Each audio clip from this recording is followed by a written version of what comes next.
coming back on the show. It's been some time since we met. Well, let's start with the overview, if we can.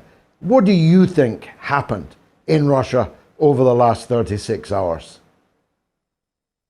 Well, I wouldn't call it a coup. I think what happened is that Mr. Prigozhin, who, as you know, is a well-known blowhard and has frequently said outrageous things, reached the conclusion that I think a lot of people in the senior ranks of the Russian army have reached, and that is two things. First, that this war has dragged on too long, and they want Putin to take decisive action to end it. And then secondly, I think the fear is that the United States will be tempted to intervene in Western Ukraine with its Polish allies and others potentially if this does not come to an end. And so Prigozhin staged this. He went down to Rostov to the theater command center. He stayed there. There was no violence, but then he dispatched 4,000 troops to go toward Moscow. 30,000 troops in the Moscow garrison were mobilized and prepared to fight. And ultimately, Russian aircraft and attack helicopters were used against the 4,000 troops that Prigozhin had sent toward Moscow. So at least in Moscow, people took this very seriously. As soon as there was any indication of fighting and that anyone could be killed, Prigozhin immediately called a halt to it. Lukashenko, who has known Mr. Prigozhin for 20 years at least and is a close friend of his, spoke with Putin, who gave him permission to talk directly to Prigozhin, and the outcome was, as you say, Prigozhin leaves and goes to Belarus. There will be no charges against him. And one of the reasons for that is that both the Wagner Group and Prigozhin are very popular with the Russian people. They see him as the kind of aggressive leader that they want on the battlefield in this war with Ukraine. So I think what we have now to expect is a very powerful offensive will be unleashed, that is, against the Ukrainians. And then secondly, I think you're going to see some changes at the top of the Russian command structure. I would expect General Surovikin in particular to rise as a result of this. But like you, I see no evidence, frankly, that Mr. Prigozhin was made an agent by MI6 or the CIA or anybody else. Anybody who knows the Russians knows that any senior officer or commander or leader is surrounded by numerous FSB informants. The idea that he could have sold out even if he'd wanted to seems ludicrous. Yes, that's also my view. Let's start at Machiavelli. In The Prince, he warns the powerful against reliance on the mercenary. It would never have happened in the old days that I look back on more fondly than you do. The idea that a Bonaparte would be allowed to arise within the state is fanciful. Zhukov didn't last long on his white horse after the victory parade in 1945, precisely for that reason. And I apologize for comparing Zhukov with Prigozhin, but it makes my point that how did it come to pass that the Russians allowed the growth of this mercenary power inside their polity, their military polity, and a man like Prigozhin at the head of it? Well, I would reject the notion that these people are mercenaries. I would compare them to the French Foreign Legion. The French Foreign Legion consists of large numbers of non-Frenchmen in many cases, but they have sworn allegiance to the French state and the French nation, and no one has fought harder and more loyally for France than the French Foreign Legion. I would say you had something very similar in the Wagner Group. These are still Russians overwhelmingly, but there are numbers of Serbs, there's some Germans or others in the group, and they too have sworn allegiance to the Russian state. And as far as we can tell, none of them thought that they were marching on Moscow to remove Putin. On the contrary, they saw themselves as going to Moscow to rescue Putin from what was widely considered bad advisors, bad counselors, who have held up the Russian offensive and caused this war to drag out beyond the point of reason. Well, let's turn to that, for that is, of course, the most important point. the dichotomy has been, although you wouldn't think it reading the Western media, between people who want more and harder war in Ukraine and people like Putin who want to proceed cautiously, bit by bit, not going farther than they need to, not doing more than they must. And that balance is bound to have been deleteriously affected from the point of view of Ukraine and its Western backers. Which makes it all the more odd that they were cheering on Prigozhin quite so enthusiastically, Colonel. I think you're dealing with a lot of wishful thinkers in the West. These are the same people that continue to tell everyone that the Russians are incompetent, stupid, badly led, poorly organized. That's all nonsense. The Russians have proven, if anything, to be extremely professional, very competent. I think a number of things have occurred, though, in recent months. One is that it's very clear that the Ukrainians have collapsed militarily for all intents and purposes. The casualties they've taken are horrific.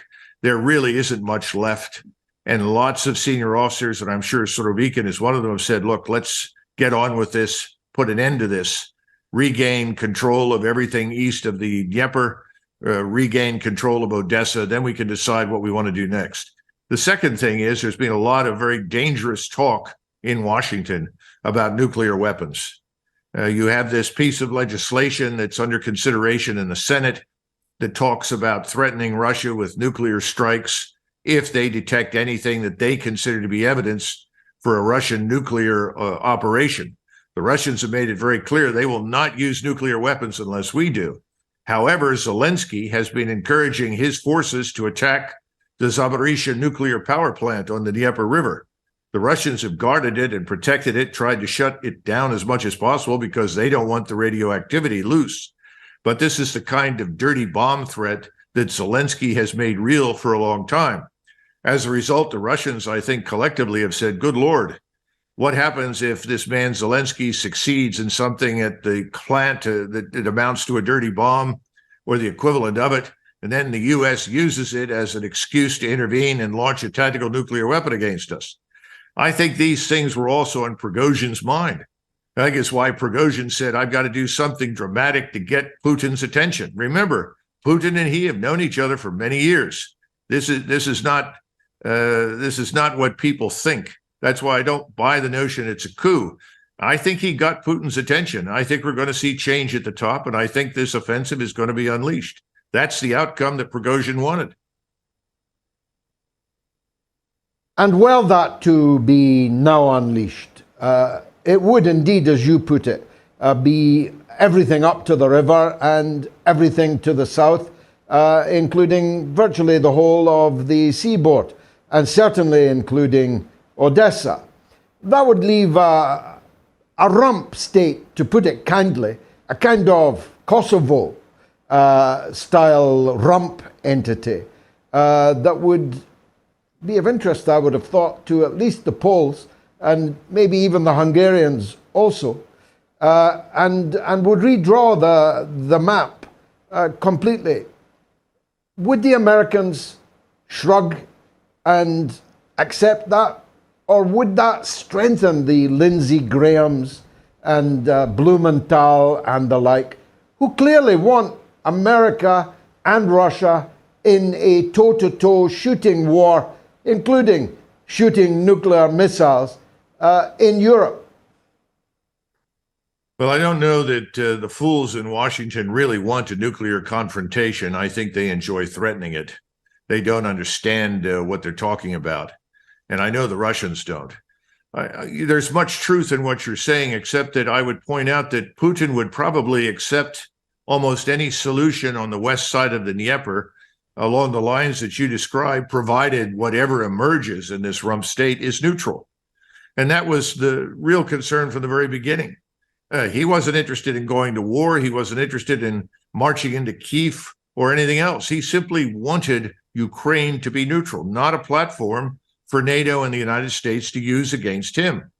And if we and the people that border Russia are willing to sign a treaty that accepts neutrality for what remains, I'm sure that Putin would go along with it. No foreign bases, no foreign forces.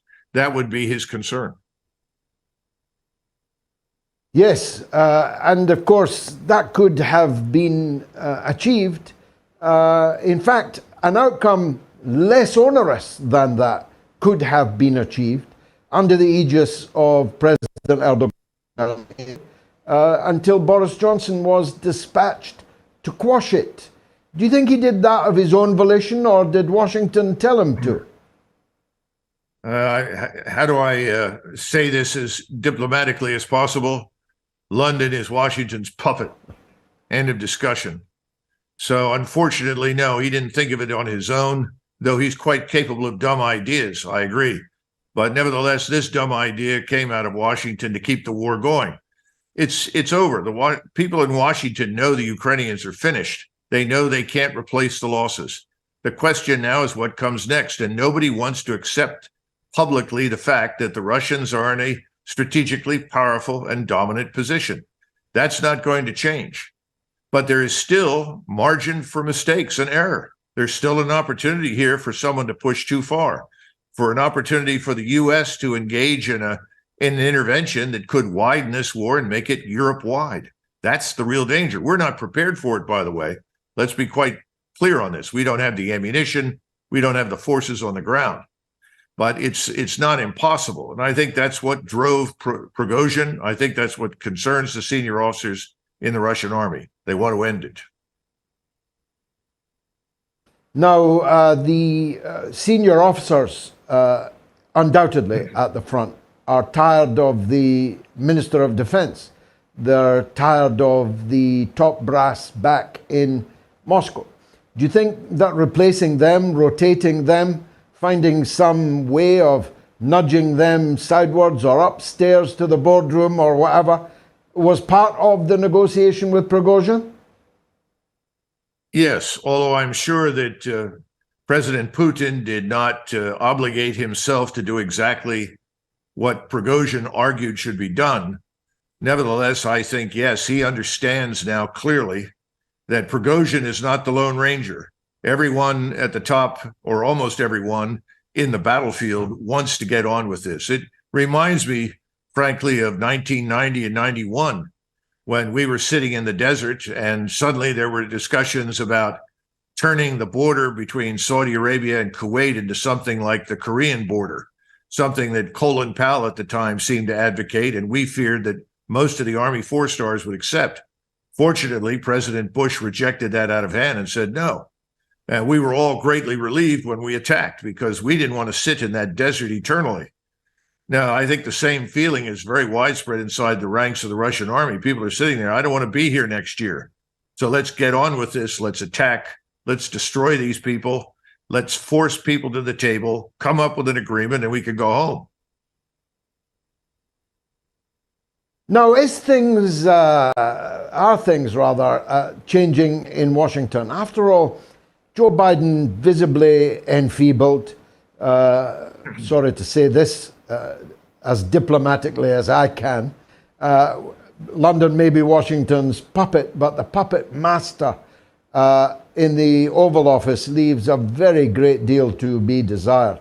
Seldom can there have been a ventriloquist as unimpressive as Joe Biden, but he looks enfeebled, he looks confused, he looks not an inch the war leader, and he's now got Donald Trump emerged as the leader of the anti-war movement in America, and he's got RFK Jr. inside his own party, burning up the track with, if anything, an even more trenchant anti-war position. And we're not that far distant from the next primaries and then the next presidential election. Do you think things might begin to change on the home front in that regard? Well, first of all, I think our friend Biden is a cutout. I don't think he's actually in charge of much. I think he reads from the script that's presented to him.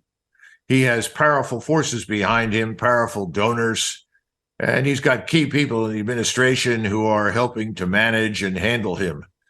So they're going to keep him there as long as they possibly can because he's at least a face that Americans don't necessarily hate. They may not think much of him, but they don't hate him. But he may not last out the year. And if he doesn't last, then our friend Kamala Harris, who may temporarily become vice president, won't last long. Everyone knows that she's not capable of exercising the powers of the office. So the question is, who comes next? As far as the future election is concerned, many of us in the United States have no faith in the electoral integrity of our system. There's too much cheating, too much lying, mass absentee ballots, mass voter mail-in ballots, all sorts of nonsense that provides in the blue states opportunities for cheating. So I'm not sure. I'm not sure when change comes, it necessarily will come as a result of the ballot box. That would be preferred, but I think we're in for more difficult times than that.